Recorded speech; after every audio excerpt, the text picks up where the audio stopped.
बोलिए कृष्ण कन्हैया लाल की। सबसे पहले सभी आदरणीय संतों को मेरा शत शत नमन, मेरा बहुत बहुत प्रणाम। आप सभी भक्तों को मेरा प्रणाम।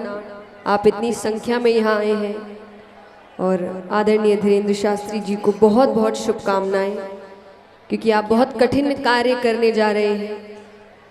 18 अध्याय 700 श्लोक और उसके बाद भी भगवान को विराट रूप दिखाना पड़ा था, तब जाके अर्जुन ने शस्त्र उठाए थे। तो हिंदू जगाना इतना आसान नहीं है, बहुत मेहनत का कार्य है, पर ये कार्य वो कर रहे हैं और हम सभी उनका साथ दे रहे हैं इसमें। पर मैं एक ही बात कहना चाहूँगी आप सभी से, इस यात्रा में आप सभी शामिल हैं। कल दर्शन करके आप सभी अपने अपने स्थान चले जाएंगे, पर एक आप सभी से निवेदन है, प्रार्थना है, इस यात्रा से एक वचन अपने साथ लेकर जाएं कि आज के बाद कभी भी कोई भी आपसे पूछे कि आप कौन हैं, तो आप ये ना कहें हम ये हैं, हम वो हैं, हम यहाँ से हैं, हम वहाँ से हैं। आप कहें हम सनातनी हैं। तो ये एकता हम सब में आए कि जो भी बदलाव है कि हम ऐसे वो नहीं है, हम सिर्फ सनातनी हैं, तभी हम जाके एक साथ खड़े होंगे। तो यही इस यात्रा का मूल मंत्र है, उद्देश्य है, और आप सभी से ही प्रार्थना है।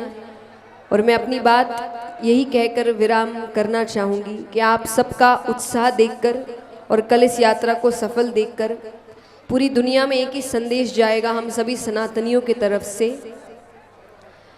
पतवार के बिना ही मेरी नाव चल रही है, हैरान है जमाना, मंजिल भी मिल रही है, करता नहीं मैं कुछ भी, सब काम हो रहा है, करते हो तुम कन्हैया, मेरा नाम हो रहा है, मेरा आपकी कृपा से सब काम हो रहा है। बोलिए कृष्ण कन्हैया लाल की।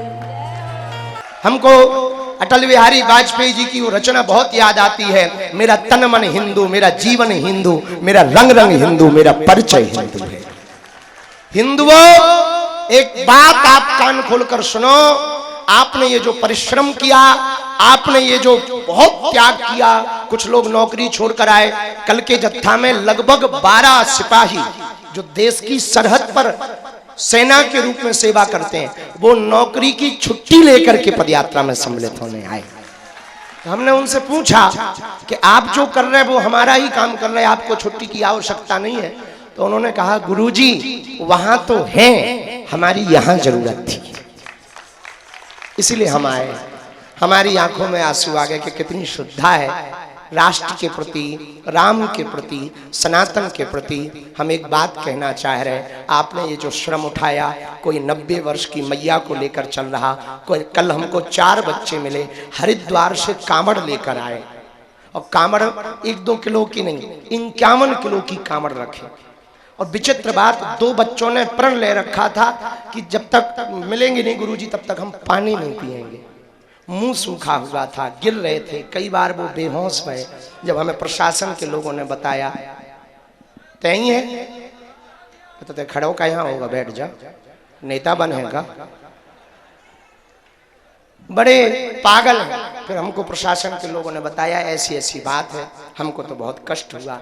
हम एक बात कहना चाहें, ये पदयात्रा आपने जो की है ना, अपने लिए नहीं की, आपने आने वाली पीढ़ियों को बचाने के लिए की है। आज यदि आप सड़कों पर नहीं उतरेंगे, आप नहीं जागेंगे, आप यदि एक नहीं होंगे, तो वो दिन दूर नहीं है जब 1947 में भारत का बंटवारा पाकिस्तान से होता है, पाकिस्तान बनता है भारत का एक टुकड़ा। तो उस समय पर 22% हिंदू थे पाकिस्तान में, आज मात्र 2% बचे। Indonesia, Cambodia, Burma, Fiji, Mauritius, इन देशों में बहुतायत संख्या में हिंदू रहता था। हर जगह हिंदू घट रहा। यहाँ की छोड़ो, अपने भारत में असम, त्रिपुरा, मेघालय, पश्चिम बंगाल और हरियाणा का नूह मेवात के 152 गांवों में मात्र 5% हिंदू बचा है। ये हिंदुओं का दुर्भाग्य है, सनातनियों का दुर्भाग्य। हिंदू राष्ट्र तब बने जब बने, पर हम हिंदू बन जाएं ये बहुत ज्यादा जरूरी है। यदि हम हिंदू ही नहीं बनेंगे तो हिंदू राष्ट्र नहीं बन सकता है। यदि हम अपने आप पर, अच्छा देखो, मुसलमान कभी नहीं कहता है कि हमें गर्व है हम मुसलमान, पर हिंदू जरूर कहता है हम गर्व से कहो हम हिंदू। क्यों गर्व से कहें? हम हिंदू हैं ही हैं। गर्व तो स्वाभाविक है, उसके लिए लिखने की जरूरत क्या है? उसके लिए कहने की जरूरत क्या है? अरे गौरव है, हमारी महिमा है, हमारी पहचान है। इस देश में जन्म लेने वाला हर व्यक्ति हिंदू है। अब वो ना माने वो उसकी कमजोरी है। भाई कोई अपने बाप को बाप ना कहे तो बाप की थोड़ी गलती होती है, बेटे की गलती होती है। बेटा ही निकम्मा निकला है तो क्या कर ले? बात समझ आई आप? तो हम आपसे कहना चाह रहे हैं, आपने जो परिश्रम किया, बहुत किसी को चोटें लगी, धक्का। और हरियाणा तो बड़ा गजब है, ट्रांसफार्मर पे चढ़ गए। वो तो कृपा हो वहां के डीसी साहब की, वो बगल में चल रहे थे, हमने इशारा किया उधर देखो, उन्होंने फोन लगाया, लाइट बंद हो गई, नहीं तो वो चढ़ गए थे। ब्रेकिंग न्यूज आती, बाबा की पदयात्रा में 2 लोग झुलसे। अरे हम कहा क्या गड़बड़ है? फिर पूछा कि भाई तुम इस पे चढ़े क्यों? बोले आप दिख नहीं रहे थे। हमने कहा ठटरी के बरे भगवान दिख रहा कि नहीं दिख रहा था? हमें देखकर क्या करेगा? और एक बात बहुत विनम्रता पूर्वक सुनो, बुरी लगे तो ठीक है, ना लगे तो और ज्यादा ठीक है। एकमात्र धीरेन्द्र कृष्ण शास्त्री से हिंदू नहीं जगना है, आप सबको बनना पड़ेगा। कल की पदयात्रा तन से विराम ले पर मन से विराम ना ले। जो बिहार से आए, नेपाल से भी लगभग 2000 लोग आए, तुम टेंशन ना लो। तुम पदयात्रा में चले, अपना देश हिंदू राष्ट्र बनेगा, बगल में तुमको भी खींच लेंगे। हाँ चले भर चलो, तुम टेंशन ना लो। तो नेपाल वाले, बिहार वाले, गुजरात वाले, महाराष्ट्र वाले, जहां जहां से आए हैं, हम एक बात प्रार्थना करना चाह रहे हैं, आप यहां से जब घर जाएं, अपने गांव में, अपने क्षेत्र में, अपनी समाज में बैठकर पदयात्रा के संकल्प के बारे में चर्चा करें और संकल्प दिलाएं। भेदभाव, छुआछूत, ऊंच नीच से ऊपर उठकर लोग अपना परिचय बताने में गौरव रखें, गर्व रखें। हम हिंदू हैं, हम हिंदू हैं, हम हिंदू हैं। तो ही पदयात्रा सफल होगी, वरना ये सिर्फ 10 दिन का आंदोलन माना जाएगा। हो हल्ला तो खूब हो गया, खूब संत महापुरुष आ गए, टीवी वाले आ गए और टीवी पे आ गए, टीवी वाले भी आ गए और टीवी पे आ गए, और जो पदयात्री हैं वो भी आ गए, और तुम चले भी जाओगे। खूब पूरी वालों ने पूरी खाई, खूब आनंद लिया, सेल्फी वालों ने सेल्फी खिंचवाई। आधे कुछ पदयात्री बहुत अच्छे हैं, वो रील भर के लिए आते हैं, पर वो भी जरूरी है ताकि वो जब बूढ़े होंगे तो वो अपने नाती पोतों को एविडेंस के रूप में दिखाएंगे कि हिंदू राष्ट्र के लिए हम भी गए थे पदयात्रा में। तो वो भी ठीक है, हाँ वो भी जरूरी है। और माताएं भी, वो भी तो दादी बनेंगी, तो वो भी दिखाएंगी, तो हाँ हिंदू राष्ट्र के लिए। एक बात हम कहना चाह रहे हैं, आंदोलन 10 दिन का होता है, आंदोलित जीवन भर के लिए होता है।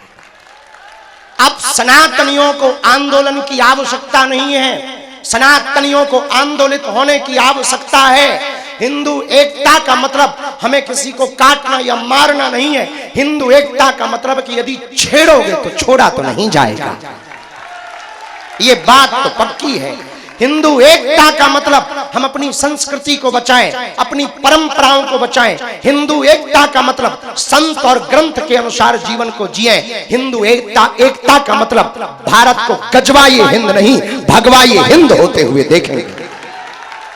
लोग हमसे कहते हैं, बहुत से बुद्धिजीवी खूब फोन से पूछते, अभी कल एक बुद्धिजीवी हमारे बगल में बैठे थे, बड़े माइंडेड हैं, उन्होंने IIT कर रखी है किसी बहुत बड़े कॉलेज से। उन्होंने कहा कि इससे होगा क्या? हमने कहा ये बताओ, गजवाए हिंद से क्या होगा?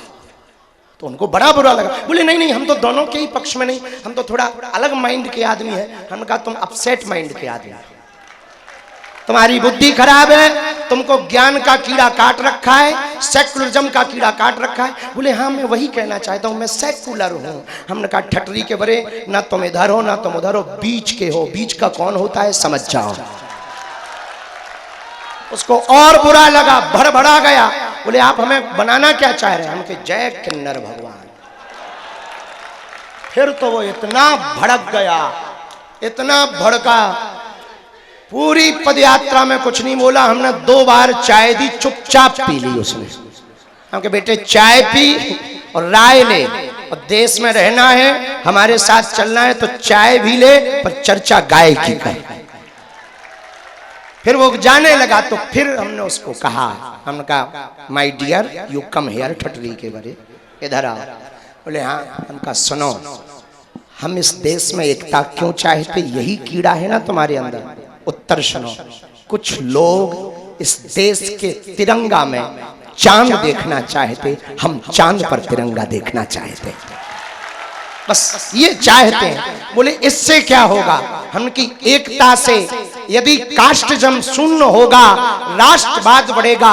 कास्टवाद शून्य होगा तो जातियों में बटे हुए व्यक्ति ऊंच नीच अंगड़ा पिछड़ा जात पात की लड़ाई में अपनी एनर्जी खत्म करने की बजाय राष्ट्र को आगे बढ़ाने में अपनी ऊर्जा को लगाएंगे और भारत विश्व गुरु बनेगा। हम ये करना चाहें। आज भी गांव में कई विवाहों में घोड़ियों पर नहीं बैठने दिया जाता। आज भी गांव में भेदभाव के नाम पर बांट दिया जाता। इसी छुआछूत और भेदभाव में सनातन से कई लोग विमुख हो गए। कोई बुद्धिस्ट बन गया, कोई हलीउल्लाह वाला बन गया। सनातन की सबसे बड़ी कमजोरी है, इस्लाम धर्म को कोई स्वीकार करे तो तुरंत चच्चा जान हो जाता है, अम्मी जान हो जाता है। कोई ईसाई बने तो वो सर मिस्टर सिस्टर हो जाता है। पर कोई हिंदू धर्म में रहे तो या तो वो जाट हो जाता है, या बर्मा रहता है, या शर्मा रहता है, या क्षत्रिय रहता है। हम ये कहना चाह रहे, ना तुम बर्मा रहो, ना शर्मा रहो, ना क्षत्रिय रहो, ना वैश्य रहो, ना शूद्र रहो। तुम पहले हिंदू रहो, तुम पहले हिंदुस्तानी रहो, बाद में कुछ भी रहो। इसलिए एक बात और हम अपनी बात विराम करने के पहले कहें, वो दिन दूर नहीं जब तुम्हारे गली मोहल्ले में भी बम फूटेंगे। उनके डॉक्टर भी फोड़ते और अपन नारियल फोड़ फोड़ के मरे जा रहे हैं। गजब बात देखो, उनमें और हम में कितना अंतर है। वो बम फोड़ने पर भरोसा करते, हम लोग नारियल फोड़ने पर भरोसा करते। इसलिए वो मार देते, हम लोग गिनती करते रहते, हम लोग गिनती भर करते रहते हैं। हमने स्पष्ट रूप से इस्लाम धर्म की पूरी कौम से कहा कि तुम हमारे विरोधी नहीं हो, ना हम तुम्हारे विरोधी हैं। और यही वो हिंदुस्तान है कि बंटवारा जब हुआ, ये बात बहुत दृढ़ता पूर्वक सरदार वल्लभ भाई पटेल ने अपने भाषणों में कही है। वल्लभ भाई पटेल ने 1947 के बाद कहा कि इस देश में, हिंदुस्तान में रहने वाले आधे से ज्यादा मुसलमानों ने जिन्ना के साथ खड़े होकर के पाकिस्तान की मांग की थी। पर दुर्भाग्य ये है, जिन्होंने मांग की थी वो सबके सब पाकिस्तान नहीं गए। जब तुमने मजहब के नाम पर देश मांगा तो तुम्हें जाना चाहिए, कोई बात नहीं, रह गए और अच्छी बात है। हमारा तो वसुदेव कुटुंबकम का सूत्र है, हमारा तो वन वर्ल्ड वन फैमिली का सूत्र है, एक विश्व एक परिवार का सूत्र है। तुम रह गए, कोई दिक्कत नहीं। पर एक बात, हम अन्य देशों से आए हुए रोहिंग्यास, बांग्लादेशी, शरणार्थी जितने भी हमारी बात को सुन रहे हैं टीवी के माध्यम से, हम एक बात तुमसे कह दें, कान खोलकर सुनो। भारत एक देश है, कोई धर्मशाला नहीं है। जो आप यहां शरण लो, पर शरण भी लो तो कायदे में लो। और इस्लाम धर्म के सभी लोगों से हम कहेंगे, तुम हमारे हो, इसमें कोई संदेह नहीं।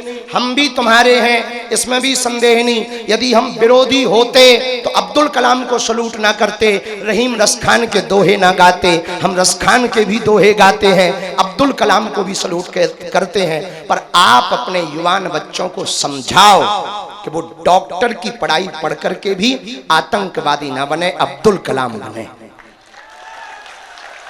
ये बात अपने युवानों को समझाओ। अपने बच्चों को समझाओ, क्योंकि ये देश बाबर का नहीं रघुवर का है। जिस ब्रज भूमि में हम लोग खड़े हैं, उनके एक भैया हैं दाऊ भैया, यदि हल मूसल उठ गया तो फिर बेटा तुम्हें लाहौर में जगह मिलेगी। हाँ, बाद में मत कहना। और जिन्हें अभी महाराज जी ने संकेत किया, परमार्थ निकेतन वाले पूज्य महाराज जी ने, कि कुछ लोग इस देश में ऐसे हैं, खाते भारत का है, गाते पाकिस्तान का। वंदे मातरम क्यों नहीं बोलेंगे आप? राष्ट्रीय गीत है क्यों नहीं बोलेंगे? भारत माता की जय क्यों नहीं बोलेंगे?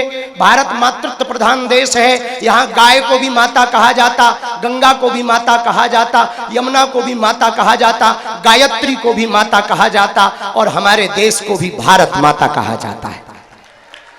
पर आप जय क्यों नहीं बोलोगे?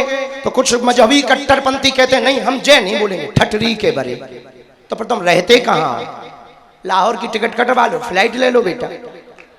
जब तुम्हें भारत माता की जय बोलने में दिक्कत है तो यहाँ काहे को रह रहे? भैया हम तुम्हारे विरोधी नहीं, पर एक बात हम फिर हिंदुओं को कहेंगे, हमें इन बातों पर भी ध्यान नहीं देना। हिंदू वो नहीं है जो मुसलमानों को गालियां दे, हिंदू वो है जो सनातन को तालियां दे।